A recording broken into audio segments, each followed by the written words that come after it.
Good morning po, good Congressman. Earl po from IVC 13.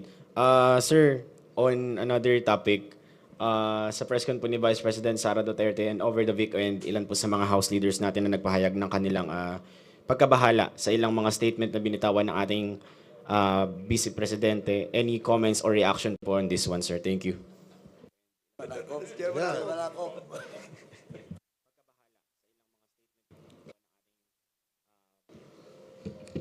Yung sa akin talaga, gusto kong tanungin kung okay lang ba siya eh. Nag-aalala po talaga ako eh. Pero the statements were not even, for me, hindi na siya political eh. Parang it's a question of kultura. Nasa kultura ba nating mga Pilipino yung mga ganyan na statements? Ganyan ba tayo pinalaki? Ganyan ba kapaligiran natin? So, talagang nanlilisik. Parang galit na galit sa mundo. So, yun lang. Kaya talagang question ko po eh, kung talagang okay ba siya. So, yun. Follow up? Si EJ. Hello? Congressman Rog, your comment? Well, I have to agree with si Congressman Ortega. I think it's a cultural issue, especially yung relation to dun yung sa description yung bangkay. And I think most of the people have already complained po, no? I think it doesn't really involve any comment on our part as congressmen, and we leave it siguro to the people to decide on how they would see that as qualities of a leader. Yun po. We'd like to acknowledge also the arrival of Congressman Jay Kung Hoon. Good morning, Congressman Jay. And you can also direct your questions to him. Sir, follow up. Go ahead.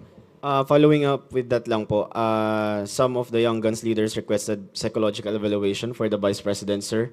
Would this be firm or may re-recommenda daw po ba tayo na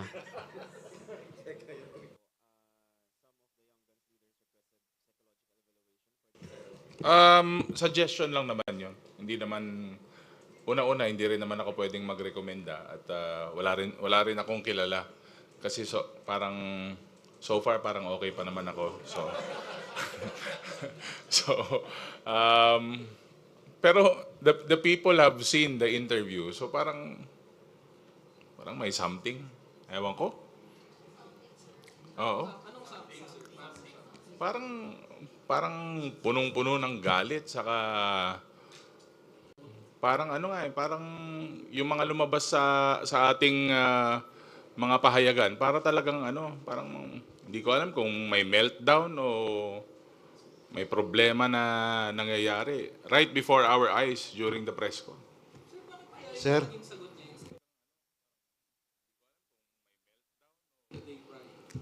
Yung kasi yun ang lalabas sa news juicy eh. So, dito naman sa Quadcom, from the start, we've been evidence-based, kung ano po ang mga lumalabas sa aming legislative inquiry. Very clear po yun na yun po ang lumalabas at napapalabas po sa social media. But, again, baka it's another diversionary tactic. sir, sabi ni Attorney Sal Panelo kanina sa interview, hindi naman daw publicly sinabi ni VP Sara yon. Parang sa group chat lang daw yon. Doon sa sinabi na Hindi. huhukayin nyo, yung paghukay. Hindi, magaling talaga siya sa ganun.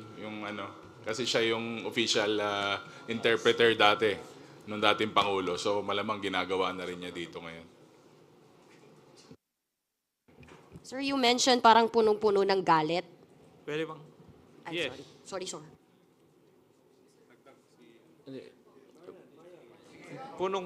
Punong-puno ng galit talaga. Yes. Why do you think po? Bakit po sa tingin ninyo ganun yung nangyari kay, and you even mentioned Kong Ortega na parang may meltdown or may problema na nangyari. Why do you think po na nagkaganon? Well, siguro sa nangyayari sa ating Vice President, nagkakaroon siya ng, I think she's being overwhelmed by anger and hate. Pag ang isang tao ay sobrang-sobrang ang galit, nawawala siya sa sense of decency sa aking paningin. And sometimes, yung how you manage yung hate sa iyong katawan at saka yung nasasaktan ka, it's also a test of your character. Di ba? How you manage these things, it's a test of your character. So in the case of the Vice President, ay lumalabas po yung flaw sa kanyang character. Kasi natatalo ng kanyang galit. Yun po yung aking nakikita as far as this representation is concerned. Maraming salamat po.